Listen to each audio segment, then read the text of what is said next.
Yo, what is going on, everyone? My name is Nick, or The Notorious Fantasy, and in today's video, we're going to be talking about my week number 5 running back start or sit decisions for the 2023 fantasy football season. We're going to be going in depth through every single game from Thursday Night Football all the way until Monday Night Football, and I'll be telling you guys whether I believe you should start or sit the running backs in all of those matchups. It's important to note that there are 4 teams on bye this week: the Browns, the Chargers, the Seahawks, and the Bucks, so you don't want to be playing those players in your lineup. But before we could get into things, I would like to ask that if you guys are new to the channel and you do end up enjoying today's video, then please make sure to hit that subscribe button down below while you're down there. Whether you are new to the channel or not, please make sure to leave a like on today's video. It would help me out a ton. If you want to follow me on Twitter or X, please do so at NotoriousFantasy. And if you want my weekly rankings, as well as an answer to any of the questions you guys may have, make sure you guys check out the Patreon link in the video description or in the pinned comment for $7.50 a month. So without further ado, let's get into my week number 5 running back start or sit decisions. We begin with Thursday Night Football, the Chicago Bears at the Washington Commanders. Now, you thought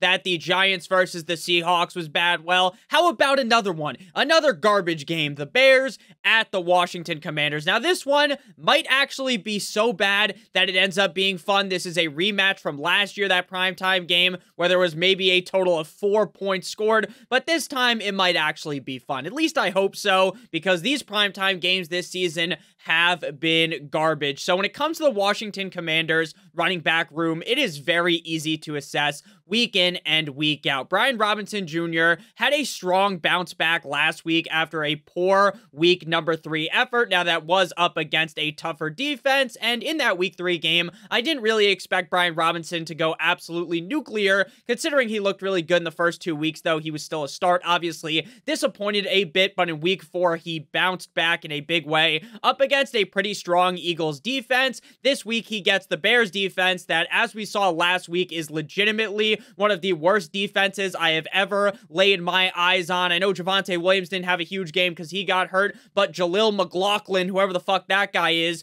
came in and ended up looking good. So again, you don't need to be Barry Sanders to run extremely good up against that Bears defense. And Brian Robinson has been playing quite well this season. So Brian Robinson is a clear must-start running back this week. Antonio Gibson hasn't done anything this season. We would be lucky to see him get more than 8 touches in this spot. I was definitely someone that was in on Antonio Gibson in the offseason. I figured with the Eric Bieniemy system, we would see a lot of targets going Antonio Gibson's way, and that just has not been the case this season. For the Chicago Bears, Khalil Herbert is going to be a start. This guy was dominant like Shaquille O'Neal in the paint in week number 4 up against the Denver Broncos, but the question at hand here is, will he be able to do it again?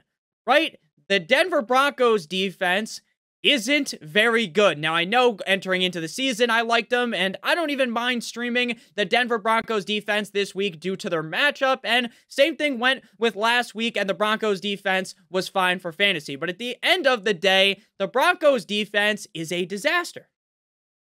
So, while Khalil Herbert did bounce back, and while it was impressive, and Khalil Herbert looked like the Khalil Herbert I thought I was getting when I drafted him late in fantasy football drafts, and you do it again. Now, if the Bears are able to stay in this game, right, if the Chicago Bears don't get bent over a table here, I think Khalil Herbert could smash yet again, but he is far from an ideal start. He's start-worthy, but just barely over the pendulum. Moving now to the first game on Sunday. Cheerio, because we're back in London with the Jacksonville Jaguars at the Buffalo Bills. I think the Jaguars have a huge advantage in this spot. Obviously, the Buffalo Bills just beat the ever-living shit out of my Miami Dolphins, and the Buffalo Bills offense and defense looks unreal, even with a bunch of injuries to the defense, which obviously sucks. You hate to see injuries like that. Even with how good the Bills look, though, this Jacksonville team was there last week. Well, technically, they're traveling from Andy's room. Haha, get it? Like the fucking Toy Story game that we watched. To London. So, London to London. They get to stay there for 2 weeks. This is a huge advantage. I get the Bills are going to be ready. I get the Bills could definitely win this game. The Bills are probably going to be the favorites in this game, but I do think the Jaguars being able to stay there for 2 weeks is definitely a big advantage. Speaking of the Jaguars, Travis Etienne has been relatively reliable all season long, outside of that Kansas City Chiefs game where a majority of the Jacksonville Jaguars players fell off the edge of the earth like Christopher Columbus believed he would do when he sailed the ocean blue. Now, currently the running back 15 on the season in PPR, the Bills defense looks suspect against the run. Against the pass, they are very strong. Up against the run, saw Brian Robinson look good against them before the Commanders had to abandon the rushing attack. I know they made Raheem Mostert fumble twice, but A-Chain looked good in that game, so I really do think that Travis Etienne is in for a pretty safe spot this week. Definitely a guy that I would have starting in my fantasy football lineup. James Cook for the Buffalo Bills is basically just like Etienne, right? He has been very reliable this season outside of week number 1. Obviously, that dumpster fire of a game up against the Jets. Hopefully, Josh Allen keeps feeding the boy James Cook the rock, because if that is the case, James Cook has a whole lot of upside weekly. Last week, he finally found the end zone. Hopefully, he could do that again up against the Jaguars and maybe have a top 5 performance. Damian Harris as well as Latavius Murray are going to get touches on this team. You're probably going to see one big run from either Damian Harris or Latavius Murray in this game, and one of them has the upside to sneak their way on into the end zone and potentially vulture a touchdown away from James Cook. But at the end of the day, you are never really going to fucking know when Damian Harris or Latavius Murray are going to score. And there's a chance that none of them score, and James Cook doesn't score, and Josh Allen with his big body just moseys his way on into the end zone. So Damian Harris and Latavius Murray, they both certainly have upside. If I had to start one, it would be Latavius. But again, either of them could pull a rabbit out of their hat and score a touchdown. They're both sits, though. They don't get enough carries.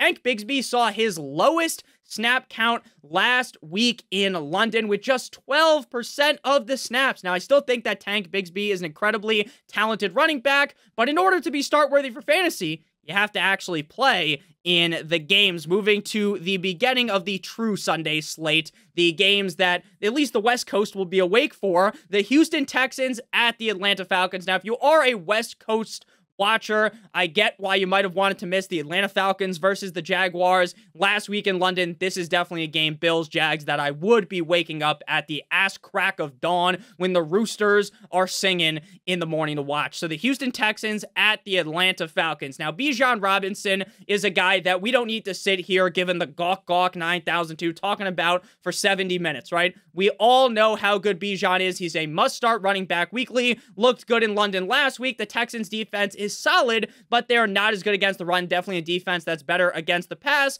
I don't give a shit if Bijan's playing up against the 85 Bears. I'm still rolling him out there. For some reason, Arthur Smith is still sticking with Desmond Ridder as the starting quarterback. I think if they pivoted to Taylor Heineke, the offense as a whole would be more successful, leading to potential more touchdowns for Bijan Robinson. But we know Desmond Ridder is a dump-off machine, a check down machine, and Bijan Robinson has a lot of upside in this spot up against the Texans. Dameon Pierce has had back-to-back Michael Jordan 96, 97 weeks inside the top 15 at the running back. Hallelujah. Guys, we're here in the offseason. Weren't here, and you're new to the channel, make sure you hit that subscribe button, hit that like button. But regardless, you're here in the offseason. I was talking about how I love Dameon Pierce. I feel like this Houston Texans offense is going to be better, how the offensive line is going to be better. And the Texans have been missing 2 of their key offensive linemen, which they should get back this week to give better protection for Dameon Pierce. Wrap that condom, that Trojan around Dameon Pierce. Again, the Falcons defense pretty mid. Not the best against the run. I definitely think Dameon Pierce is start worthy in this spot. Obviously, Bijan, though, on a different level, like fucking 5 levels up from Dameon Pierce. The other running backs in this game are sits. Tyler Algier, outside of that week 1 flash situation, he hasn't really done shit and has had a strong decline in touches over the last 2 weeks. Devin Singletary, I will give him credit when credit is due. He didn't look like complete and utter dog shit last week, and he even scored a touchdown. So a round of applause for Devin Singletary. He finally did something. But like we say all the time, a blind squirrel finds a nut every once in a while, right? A broken clock is right twice a day. I think that's the saying. Devin Singletary has some talent. Maybe he'll score here, but you definitely don't want to start him. Next up, we move to the Carolina Panthers at the Detroit Lions. I will start this one off with the home team, the Detroit Lions. Now, David Montgomery returned in week 4. That injury looked serious when it happened in that week 2 game. I thought, holy shit, Montgomery might get put on the IR. Montgomery might be out for 3 to 5 games. I mean, again, I'm as much of a doctor as Johnny Sins, but the way Montgomery was sitting on the sideline, things didn't look too great, right? But he returned in week 4, and man, he looked great. He was the running back 2 on the week in PPR. I know, we all think Gibbs is good, and I think so as well. But at this point, the coaching staff, Dan Campbell, the offensive coordinator, has made it crystal clear with their actions that Montgomery is going to get a lot of carries week in and week out. He scored not 1, not 2, but 3 touchdowns against the Packers on Thursday Night Football. And in his 3 starts, again, remember he missed week number 3, he has scored at least 1 touchdown. 1 touchdown week 1, 1 touchdown week 2, and 3 touchdowns in week number 4. Now I know David Montgomery is slow. David Montgomery runs at the speed that old people engage in sexual contact. But at the end of the day, even if he's running through fucking quicksand, he's scoring touchdowns. He's getting those tugs. Sean Watson wishes he was him. So David Montgomery, again, while it feels gross, not so much anymore, but while Jahmyr Gibbs is this sexy player, right? Oh my God, he makes the catch. He runs so fast. This, that, and the other thing. Dan Campbell doesn't give a shit. He's going to keep rolling out David Montgomery, and he is a must start at this point, especially up against the Panthers defense. Now, Jahmyr Gibbs is a start. You can't really sit Gibbs, but for me, he is a back-end running back too at this point, right? There are a lot of teams where your running backs are good enough to where you don't have to kind of get pushed around by Jahmyr Gibbs. His upside is severely limited by David Montgomery. Now, I still do think that later on in the season, Jahmyr Gibbs has the profile, the skill, everything to break out. But right now, in week number 5, there are 0 signs that Gibbs' workload is going to increase drastically enough for him to be a top 12 running back this week. So again, he's a start, but he's a lower down running back 2, maybe even closer to a high-end running back 3. So I'm not sitting him, right? I think you'd be crazy to sit him in certain situations, especially with multiple teams being on bye this week. But it's not like I am banging the drum saying you have to start Jahmyr Gibbs, because that would be far from the truth. For the Panthers, I'm going to start Miles Sanders. He was very clearly limited last week by that groin injury. The question is, will it impact him again this week? Since that is a question, and since I feel like by Sunday when this game kicks off, we're not going to fucking know how much the groin is really impacting him, so we're going to have to drop him down the rankings. This Lions defense also has been perking up. They've been percolating a ton, especially last week, so I worry about Miles Sanders regardless of how much workload he gets. So again, he is a start, but just barely. Just barely. He's not a guy that I am overwhelmingly screaming to the mountaintops to start. Now, Chuba Hubbard was the guy that had the good performance last week up against the Vikings, but again, that was likely due to the fact that Sanders is banged up with that groin injury. So again, I'm willing to start Miles Sanders, but you got to be in a tougher situation to actually roll him out. Next up, we move to the Les Titans at the Indianapolis Colts, a division rivalry matchup.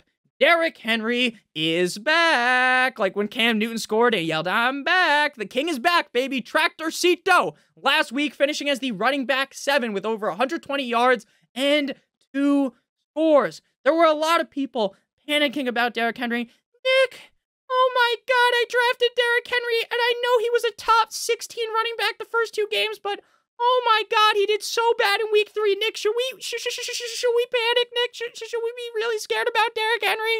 And I said, no. Don't worry. Don't you worry, child.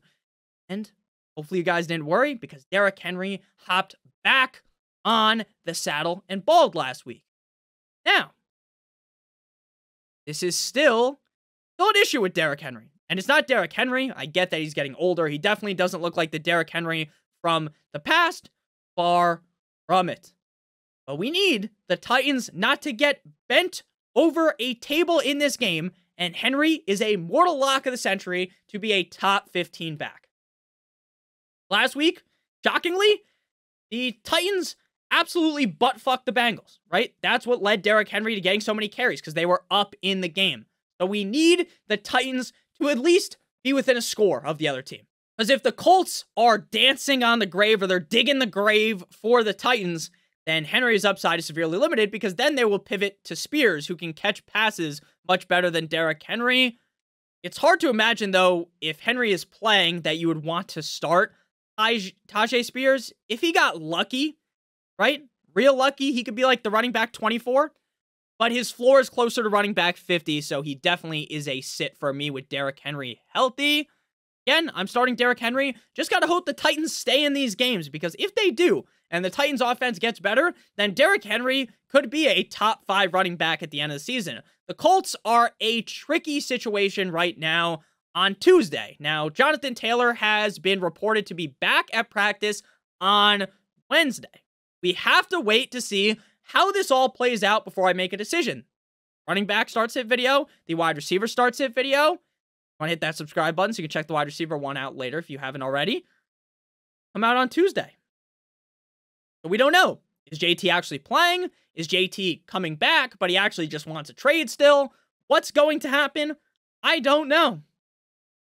But from an early look at things right now on Tuesday, if Jonathan Taylor misses, which I think would be the better bet, I'm firing up Zach Moss with confidence. I get that he had a subpar week 4, right? He still looked good, but he didn't finish well in fantasy. He'll be fine. I get the matchup against the Titans. The Titans are definitely a pass funnel defense, right? The Titans defense is terrible against the pass. They are a lead up against the run. Even if that is the case, though, Zach Moss is so involved, I would have to start him. But again, kind of put a pin in things, right?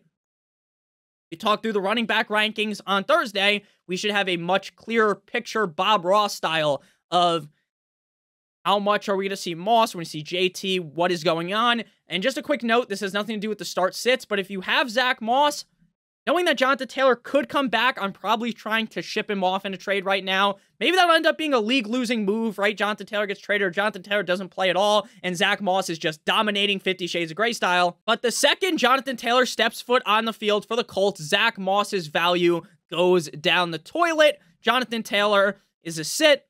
We don't know if he's going to play or not. This is something we have to talk more about on Thursday. Next game here, we got the New York Football Giants at the Miami Dolphins. Finally, the Giants aren't on primetime.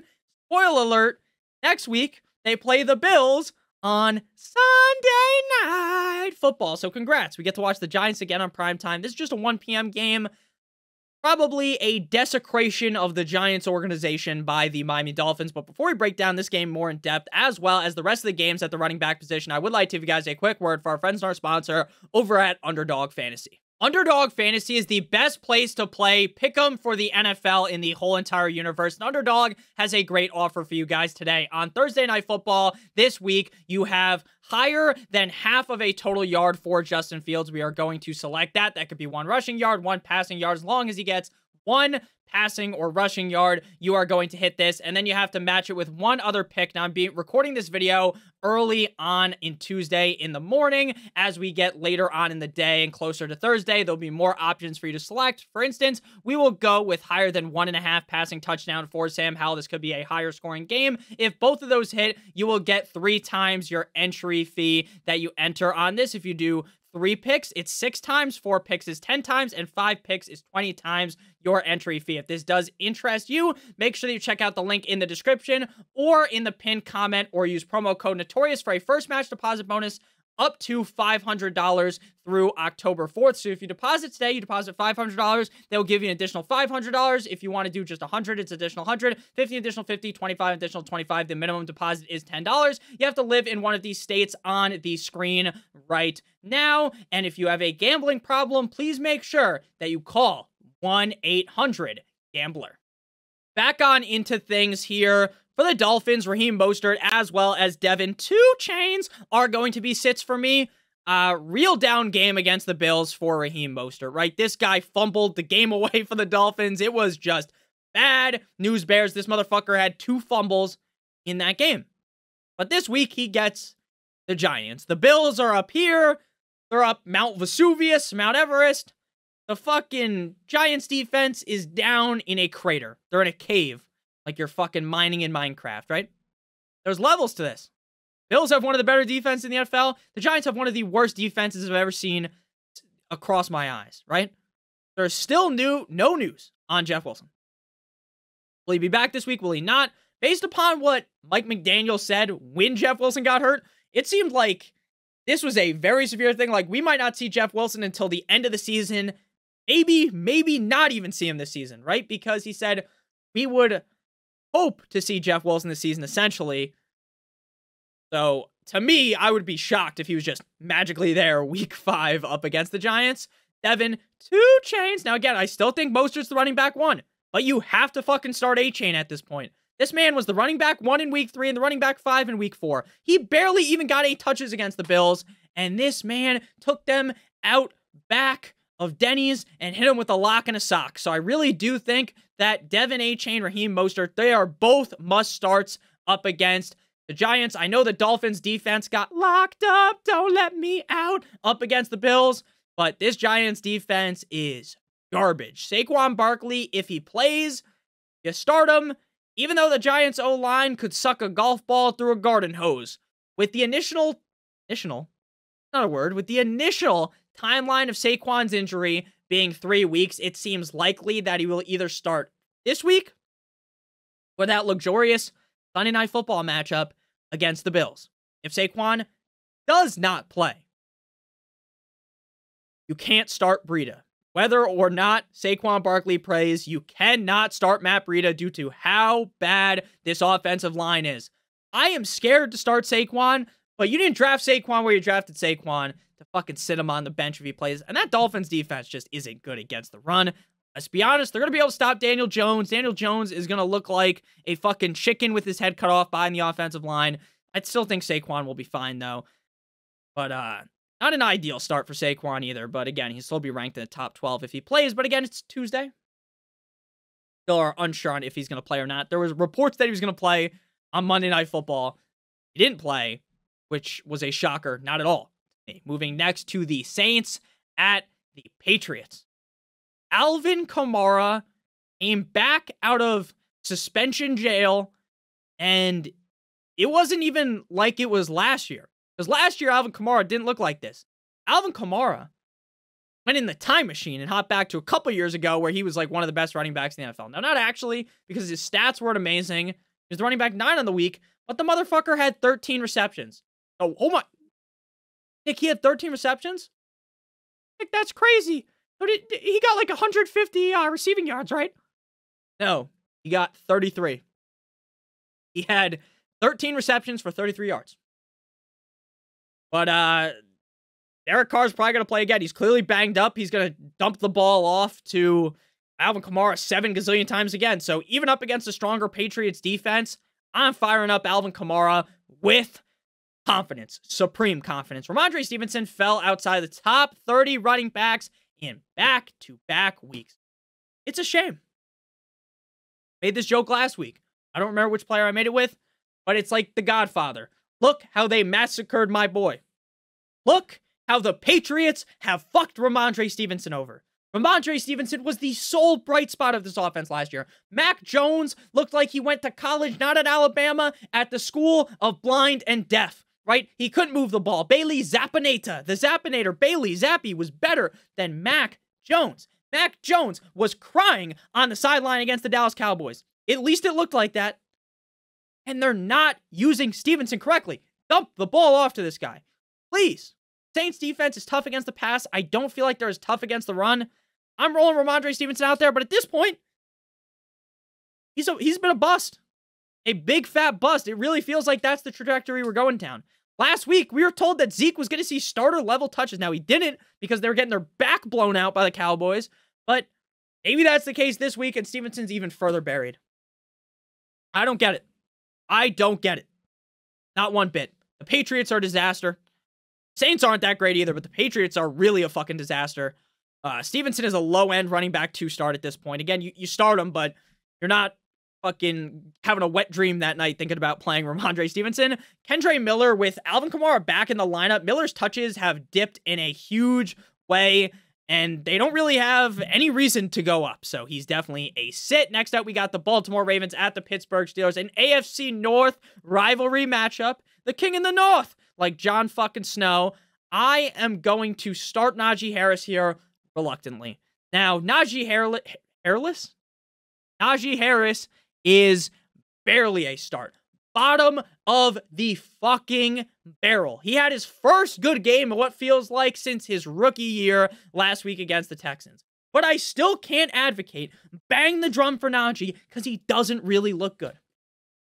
The Ravens defense is pretty meh. They have Kissin, Titties, Mitchell Trubisky under center. There is no way Kenny Pickett plays in this game. I don't think so. Pickett appears to have avoided serious injury, but I would be shocked, perplexed if he played in this game. Now, I always say I'm as much of a doctor as Johnny Sins, and miracles do happen. Maybe he's out there on Sunday, but I think we're going to get Kissin, Titties, Mitchell Trubisky. And while Matt Canada is a complete and utter numbskull, dumb bastard, they have to give the rock to Najee Harris. They just have to. The fact that Matt Canada still has a job as I'm recording this video at 1:43 a.m. on Tuesday morning makes no sense. It makes no sense. It is an indictment on Mike Tomlin's career. Like, I know Mike Tomlin is a great NFL head coach. He barely has any seasons below 500. This guy's great. But how long? How long can you let Matt Canada fucking be the iceberg and the Steelers are the fucking Titanic, right? Matt Canada sucks. Jaylen Warren played the same amount of snaps as Najee last week. I hope that Warren, I've been saying this for weeks, I hope that Warren starts out-snapping Najee so we can sit Najee and play Jaylen Warren with confidence. But now he's a sit. He needed a bye-week fill and he's fine. Like, he's not a disaster. But I don't really want to be starting Jaylen Warren unless my running back core is down bad or on bye. Gus Edwards seems like the Ravens are going to go with a multi-back system. If Gus scores, you might be mad that you sit him, but with the matchup being rough against the Pittsburgh Steelers, Nick, did you not just watch the game last week? The Pittsburgh Steelers defense got decimated by C.J. Stroud and the Houston Texans, Nick. I know, but this is a division rivalry game. One's going to be lower scoring, in my opinion. I don't think Gus Bus is necessarily a great start. Justice Hill seems like the number 2 behind Gus, but I know in week 4 last week, Gus had way more carries than Justice Hill, but I'm not sure that that's a guarantee to happen every single week. Next up, we move to the Philadelphia Eagles up against the LA Rams in LA. This could be an interesting one. Could be. I mean, Stafford is clearly hurt. Hopefully he can play. That injury, Stafford is like the king of getting hurt during the game and then like coming up and looking like the guy just took a bullet to the chest, going out there and playing well. I respect it. I love Stafford. Stafford, I think, gets like a fucking stat upgrade like in a video game. When you play those games where it's like if you're damaged, you're hurt. Like in UFC, there are some UFC fighters video game where when they're hurt, they fight better, do more damage. I think so. That's what my created character has in the game. But because I'm shit at the online mode, I get fucking decimated. But we're not talking about video games. We're talking about NFL here. We're talking about fantasy football. Stafford has that, right? When he's down bad, when he's banged up, the guy comes out there and slices the defense up like he's playing Fruit Ninja. So, hopefully, Stafford's able to play. Kyren Williams is a must-start every single week. Now, I know people are panicking, right? Holy fuck, Nick, did you see the game on prime time with the Rams and the Bengals? Oh my God, Kyren Williams didn't play good. I said, hey, don't panic. Don't you worry, child. People didn't worry. At least I hope they didn't. Running back 4 last week against Indy. You gotta fucking play him every single week. I don't give a shit about the matchup. I get the Eagles defense. While it has been not the best this season, they're still decent on paper. I don't give a shit. We don't care. Like the Mike Tomlin gif. We don't care. I don't care. I'm playing Kyren Williams. DeAndre Swift, currently the running back 8 on the season, despite the fact that in week number 1, Nick Sirianni must have had some type of vendetta. DeAndre Swift must have fucked Nick Sirianni's wife or something because he didn't get any touches week 1, but now he's the clear lead back on the team. Sirianni brushed it to the side to have a great running back. The Eagles haven't even been playing at their full strength. It feels like the Eagles offense is going at like 75% right now. They're still undefeated, but the offense hasn't really leveled up to that peak performance like that they had going in the playoffs last year and deeper into last season. So they haven't even reached their full fucking power, and DeAndre Swift is still steamrolling through guys. So imagine what's going to happen when the Eagles' offense reaches that point. It's going to be great to see. Now, Kenneth Gainwell is a sit, as is Ronnie Rivers. Kenneth Gainwell saw his workload drastically reduced in week 4, right? In week 3, they were still kind of, even though Swift looked so good in week 2, they were kind of just still Eves and Swift, right? Swift and Gainwell basically seeing a similar amount of carries in the first half. Then in the second half, we saw Swift kind of take the crown there, wearing a crown like Biggie Smalls, or like you go to Burger King. And then fourth game, oh wow, this Swift guy is legit. Swift runs the NFL. We need to stop giving Gainwell so many touches. And hopefully it stays that way for DeAndre Swift. Ronnie Rivers, porn star name, played solid on 11 touches last week. Great for him. But Kyren is still very much the lead back. And I don't see forecast. I'm not rubbing the crystal ball and looking into the future and seeing much Ronnie Rivers this week. Unless it's a blowout against the Eagles, which it's not going to be. Next up, we got the Cincinnati Bengals at the Arizona Cardinals. Joe Mixon is a start. Now, I told you to start him last week. I was pretty confident, even though the matchup was tough against the Titans, right? I thought Joe Burrow, Joe Shiesty was going to look good, right? The Titans defense, pass funnel, we already talked about it, right? Against the pass, they suck donkey hog. I expect Joe Burrow to go out there and fucking beat down on that defense, right? Like what Anakin did to those younglings. And it was the opposite. It was like the younglings all whipped out their lightsabers and stopped Darth Vader from being created. They fucking slayed Anakin on sight, right? That's what happened. Joe Burrow looks bad. The Bengals are in serious danger of missing the playoffs. Nick, it's week 5. It's week 5. They look like shit. Joe Burrow shouldn't play this game. He shouldn't. You should play AJ McCarron or Jake fucking Browning. I'm being serious. Because Joe Burrow is clearly hurt. There is clearly something wrong. There is. Now I get the Cardinals defense soft as baby shit, right? I get it. But so are the Titans. Joe Mixon should bounce back. He should be fine this week against a not so hard Cardinals defense. But with how shit Joe Burrow looked, like literally awful.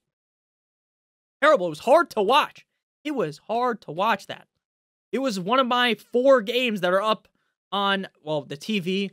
So my one TV last week, because the Dolphins-Bills game, I view that as very important, obviously, as Dolphins fans. I had one TV was Red Zone. The other TV was the Dolphins-Bills game. And then my little monitor, it's like a 30-inch monitor that sits on my desk, was the quad box. And the Bengals game was on there. Wasn't good. It was hard to watch. Burrow looked bad. If you go back and watch the game, you watch the highlights, I bet you see like 4 Joe Burrow passes. It was that bad. So with how shit Burrow looks, again, I'm not trying to dig this guy a grave. I still think he's a great NFL quarterback, and he'll be fine maybe later in the season or next season. But right now, what we're seeing out of Joe Burrow is just not good. And because of that, I can't rank Mixon super highly. James Conner had his first game outside the top 20 last week against the Niners. But like I was saying all week, that shouldn't be surprising against the 49ers defense. Because that defense, rock solid. So expect him back in the top 18 to 24 running backs this week with top 10 upside, obviously, but that's more of a ambitious rank, right? Now, maybe the Bengals just get smacked, right? Like the Titans did last week, right? Maybe Derrick Henry scoring 2 fucking touchdowns. It wouldn't be that crazy. James Conner got into a brawl after the game with one of the players on the 49ers. Now, it didn't actually turn into a fight. It was like one of those, like, no, you hit first, right? Where they're kind of staying there, and then they just up, like in high school, if you've ever seen a fight like that. But James Conner, again, he's a start. If I'm being honest with you, I probably feel more confident in James Conner this week than Joe Mixon. Not because I think Mixon's like dust. He definitely doesn't look as good as he looked earlier on in his career, but it's really just on Joe Burrow. Keontae Ingram was inactive last week, so if he doesn't play, it'll be Amari DiMarcado as the backup running back. But again, running back 2 on the Cardinals, you're not playing him. Travion Williams, backup running back for the Bengals, is a sit. He's strictly a pass-catching running back that doesn't even catch very many passes. Moving now to the 11th game on the slate, the Jets at the Denver Broncos. Now, I would like to give some sort of credit to Zach Wilson because he didn't look terrible. I've been on Zach Wilson ever since he started. I've never thought Zach Wilson was really that good in the NFL. I haven't. I'll give him some credit. Maybe he saw Donna Kelsey's mom. Not Donna Kelsey's mom. Fucking Donna Kelsey, Travis Kelsey's mom up there with Taylor Swift. And he's like, oh. He has that mom thing with him. And he's like, fuck it, I'm going to ball for Donna Kelsey. I'm going to go take her home with me. Did good. I'll give him credit, right? Give him some credit. He did look good.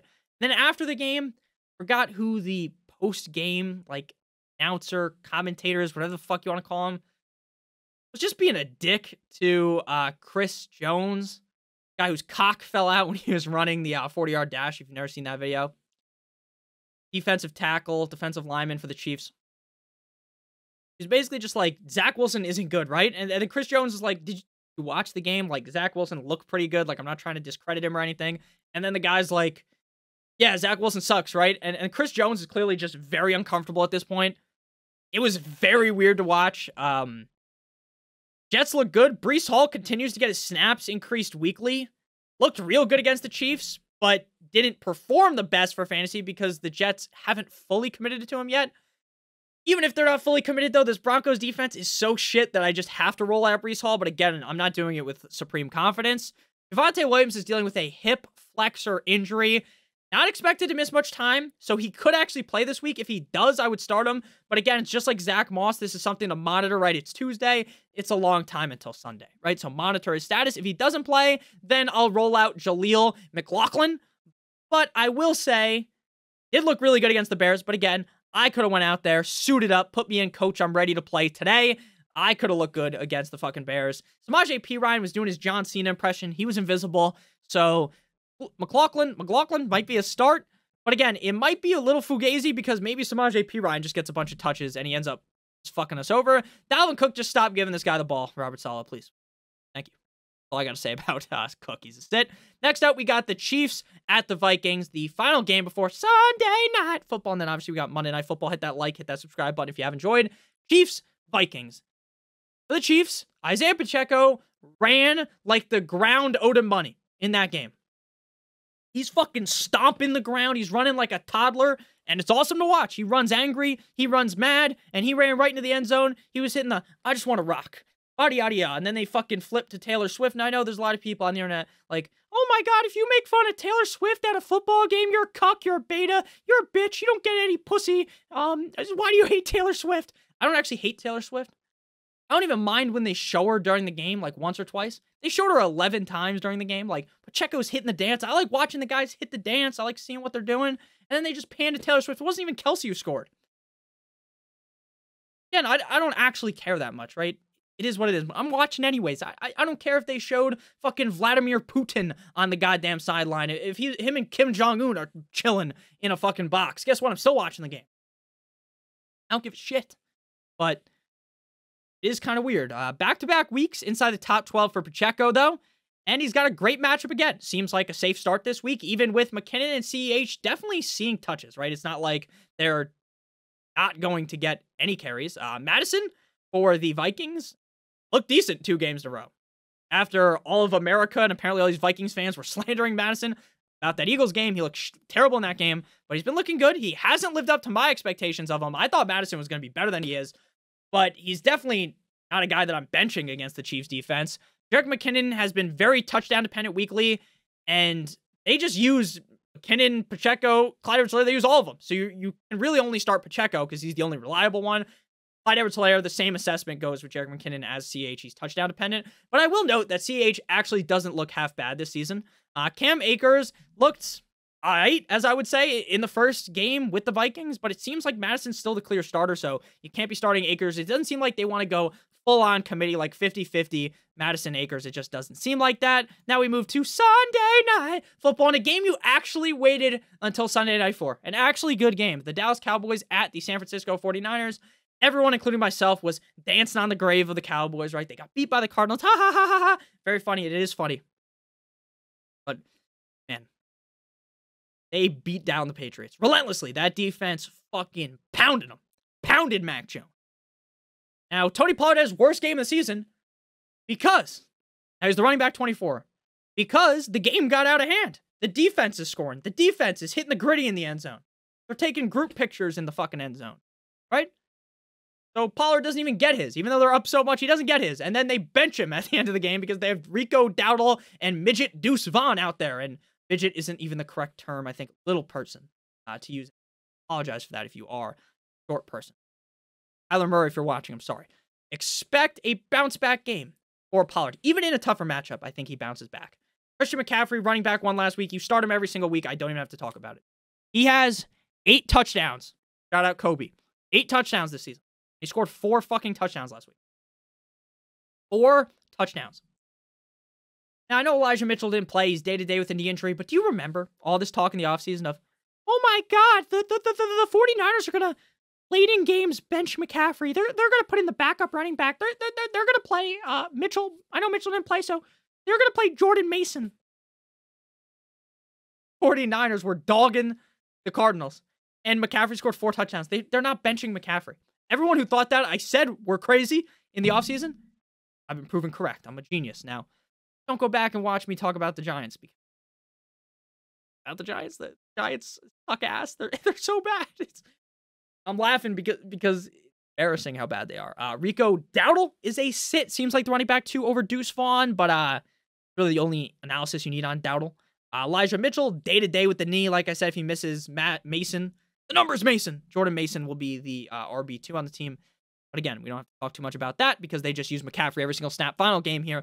Monday Night Football. Green Bay Packers at the Las Vegas Raiders.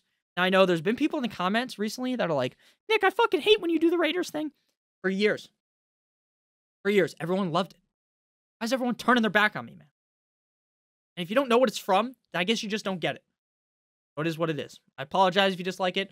Get to the Raiders game, you just skip the first, just hit the fucking tap on your screen or hit the arrow button on your keyboard for 3 seconds, and then bam, you'll just get into the actual thing. You only have to actually tap it once because the Raiders doesn't go for 30 seconds long.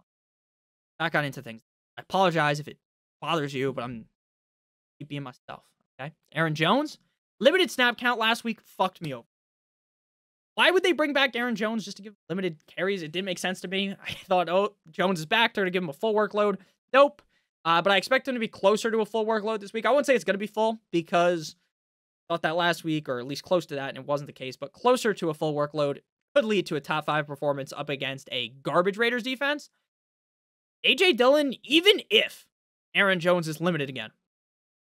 Mr. Limited, like fucking Russell Wilson. Even if limited. A.J. Dillon sucks so much donkey penis at being an NFL quarterback, running back. Dude has the quads. Quads don't equal fantasy points. He is not good. Don't start him. And now that Aaron Jones is playing, you definitely can't start him. Josh Jacobs of the Raiders. First real good game last week. Hallelujah. Thank you, fantasy gods. I know there were people starting to panic like, Nick, you really liked Josh Jacobs in the offseason. Nick, you told me to draft him in every league, Nick. He was one of your favorite players. And he sucks, Nick. Nick, should we be worried? I say, don't you worry. Don't you worry. I got you. Josh Jacobs will be fine. Again, if you guys remember, he didn't sign that contract until deep into the offseason process. He needed to ease himself in. And now, looking great. Now, the Packers defense is definitely good, but they are softer against the run. So fire up Josh Jacobs with supreme confidence. Again, running back 3 last week against the Chargers. He could do that same thing against the Packers. Amir Abdullah is going to be a bench sit. He splits RB2 work with Zamir White. Thank you guys all so much for watching. Again, there are going to be people in the comment section already now. Nick, these videos aren't helpful because you just say to start every starting running back. You fucking idiot. Nick, this is not helpful. Well, if you listen to the video, I think it actually is helpful because I talk about guys that I really like, the kind of middle of the road guys, and then the bottom of the barrels. I think that actually does help you. It is what it is. If you don't like it, you don't have to watch it. But if you watched 40 minutes of the video, you probably liked it. So thank you guys all for watching. I love you guys all so much from deep down the bottom of my heart. Thank you guys for everything. I owe it all to you guys. If you didn't check out the waiver video yesterday or the defensive stream video, should be on your screen right now. If you're new to the channel, hit that subscribe button. If you want to check out the Patreon for my weekly rankings, that should be up either today or tomorrow. Check out the Patreon for $7.50. I also answer every single question you guys may have on there. I love you guys all from deep down in my heart. I'm out of focus. Get out of here. Love you guys. Have a great one. As always, goodbye.